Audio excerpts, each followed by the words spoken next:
Sampurasun barayas barayatias di seluruh dunia. Akhirnya bisa bikin konten lagi setelah lama nggak bikin ya. Meskipun saya yakin 1000% dari kalian itu tidak ada yang menunggu konten saya ya, tapi ya udahlah, nggak apa-apa. Dan kali ini saya akan berbagi apa yang saya punya di konten kali ini, terutama untuk bagi kalian yang dari orang teknik dan ingin menggeluti dunia desain engineering. Oke, jadi saya akan berbagi beberapa software yang harus kalian kuasai kalau memang kalian pengen terjun di dunia desain. Oke, kita langsung aja ya. Desain yang pertama yaitu ada AutoCAD. Nah, AutoCAD ini produk dari Autodesk ya. Kalau orang teknik atau orang desain tentu udah nggak asing lah dengan yang namanya Autodesk gitu kan, karena banyak sekali software-software dari yang dikembangkan oleh Autodesk ini terpakai gitu, baik itu di dunia desain grafis, di dunia kreatif ataupun di dunia engineering.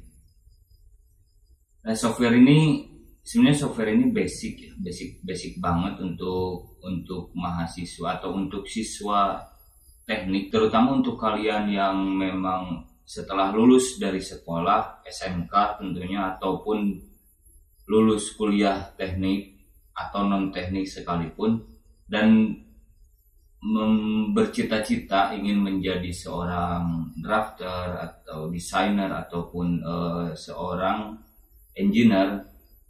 AutoCAD ini menurut saya itu sangat perlu.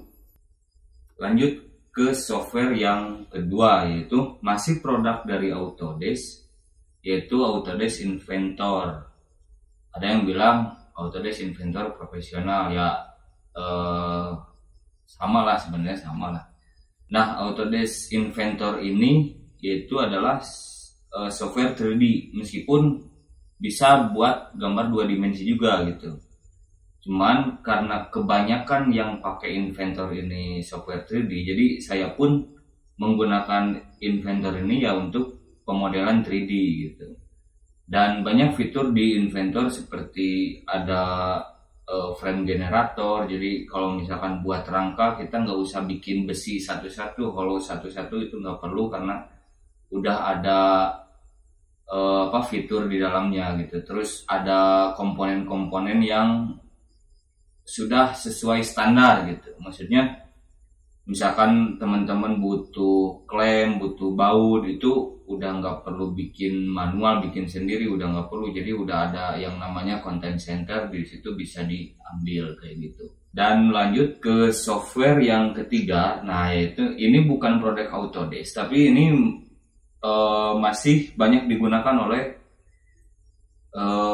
orang-orang teknik, yaitu SolidWorks. Nah, SolidWorks ini adalah produk dari Dassault System.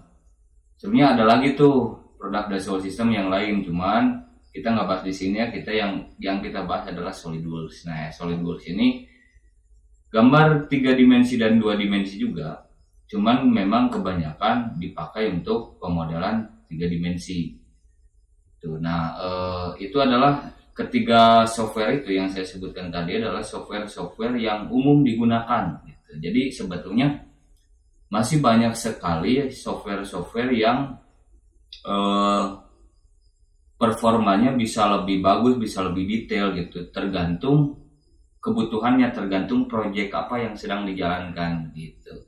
Nah, jadi software-software yang lainnya selain 3 itu next lah kita bahas, karena itu sudah menjurus atau sudah mengkerucut ke sebuah profesi atau ke sebuah industri kayak gitu. Jadi misalkan ada, saya sebutkan salah satunya kayak AutoCAD Plan 3D misalkan, kan itu sistem perpipaan ya.